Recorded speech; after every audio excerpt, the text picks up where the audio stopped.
सन्माननीय व्यासपीठ, सर्व शिक्षक, केंद्र प्रमुख, त्याचप्रमाणे सर्व स्पर्धक, पालक आणि या सर्व स्पर्धकांना सहाय्य करणारे त्यांचे मार्गदर्शक,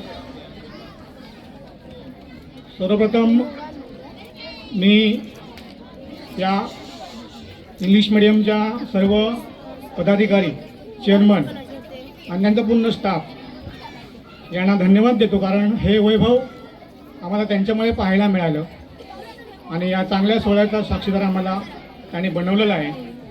कारण 22 वर्ष मी जिल्हास्तरीय स्पर्धा बघतोय. ओरोस हायस्कूलला मी 22 वर्ष होतो. आता चौकी हायस्कूलला गेलो आहे. त्यामुळे मला जिल्हास्तरीय स्पर्धेपेक्षा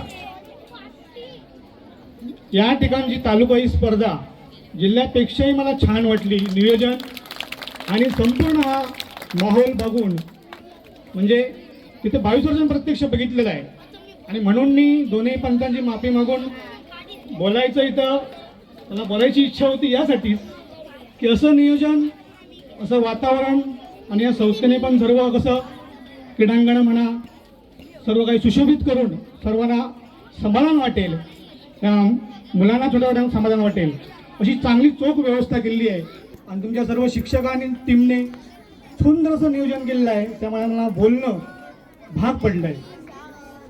दुसरी गोष्ट अशी की मी गेली 30 वर्ष त्या क्षेत्रामध्ये आहे. स्पर्धक म्हणून मी जास्त होतो, कारण कामगार कल्याणच्या स्पर्धेला मी या ऑगस्टपर्यंत भाग घेतलेला आहे. समूह नृत्य आणि समूह गायनमध्ये आम्ही दरवर्षी भाग घेतो वेगवेगळ्या ठिकाणी. त्यामुळे जायला मिळतं, पाहायला मिळतं स्पर्धा. पण मी स्पर्धक म्हणून जास्त असतो आणि परीक्षक म्हणून कमी.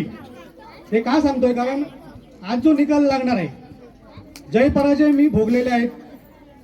आताच मी 4 ठिकाणी आम्ही नाट्य स्पर्धा आमची झाली, 4 ठिकाणी आमचा नाट्य संघ गेला, पण आम्हाला एका ठिकाणी नंबर मिळाला नाही. एक गोष्ट लक्षात घ्या, आपल्या आनंदासाठी कला सादर करायची असते. अट्टास तरी करायचा नसतो. आपल्याला जो आनंद मिळतो त्यातून आपल्याला छोटी छोटी मुलं घडवायची आहेत, त्यांचं भवितव्य घडवायचं आहे. एक खालीवर मागे पुढे काही स्पर्धा ठेवल्यामुळे ते खालीवर मागे पुढे परीक्षांना करावं लागतं. नाहीतर सगळेच कलाकार सुंदर आणि छान होते, सगळेच चांगले आहेत.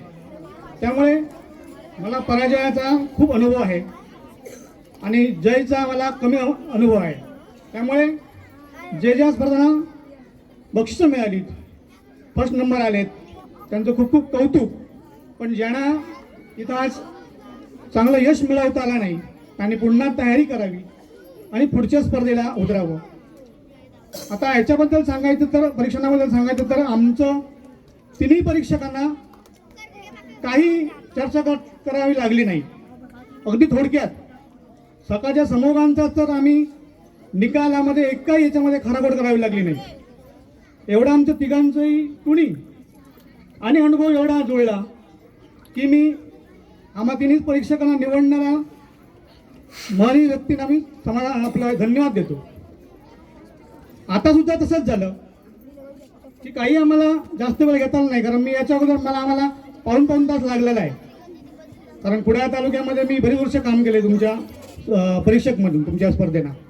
त्यामुळे आमचं मिटत नव्हतं, कारण आम्ही चर्चा करून ठरवतो. कारण नुसते मार्किंग करून ह्या गोष्टी ठरवत नाहीत, तर बोलावं लागतं. प्रत्येक परीक्षकांना सांगावं लागतं की हा संघ का चांगला आहे, हा संघ का खाली गेला आहे, ही चर्चा करावी लागते. नुसतं मार्किंग करून या गोष्टी सुटत नाहीत, कारण परिश्रम आहेत, मुलांचे आहेत, शिक्षकांचे आहेत, पालकांचे आहेत, त्यांच्या मार्गदर्शनाचे परिश्रम असतात.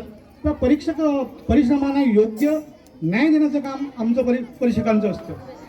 मी नेहमी म्हणतो की हा काटेरी मुकुट असतो, पण आज इथे असं म्हणेन की एक काटेरी मुकुट नाही आहे, तर आम्हाला एक चांगली संधी दिली. आम्हाला इथे तिन्ही पंचांना इथे तुम्ही एक परीक्षक म्हणून नेमणूक केली आणि आम्हाला चांगली संधी दिल्याबद्दल सर्व आपले दर्शनाधिकारी, सर्व केंद्र प्रमुख, सर्व शिक्षक यांना मी धन्यवाद देतो. आम्हाला एक चांगला सोहळा पाहण्याचा अनुभव आज मिळाला. मला काही गोष्टी पण शिकायला मिळाल्या तुमच्याकडून. शिकायला म्हणजे निवेदन कसं असावं, विशेष म्हणजे या दोन्ही निवेदकांना मी धन्यवाद देतो. नुसतं निवेदनच केलं नाही तर त्या निवेदन करता करता आमच्या ज्ञानातही त्यांनी भर घातलेली आहे. बऱ्याच गोष्टी सांगितल्या गेल्या इथे निवेदन करता करता. छान कदम सरांचा आवाज छान आहे. त्या आवाजात त्यांनी पुरेपूर उपयोग केला आहे. मी त्यांना जिल्ह्यामध्ये असताना बघत होतो सिंधुदुर्गामध्ये प्रजासत्ताक दिनी किंवा इतर या स्पर्धांच्या निमित्ताने त्यांना मी ऐकत होतो. तर या दोन्ही मी निवेदकांनाही धन्यवाद देतो. त्यानंतर एक 2 गोष्टी मला सुचवायच्या वाटतात त्या थोड्याशा कोणी वाईट वाटून घेऊ नका कारण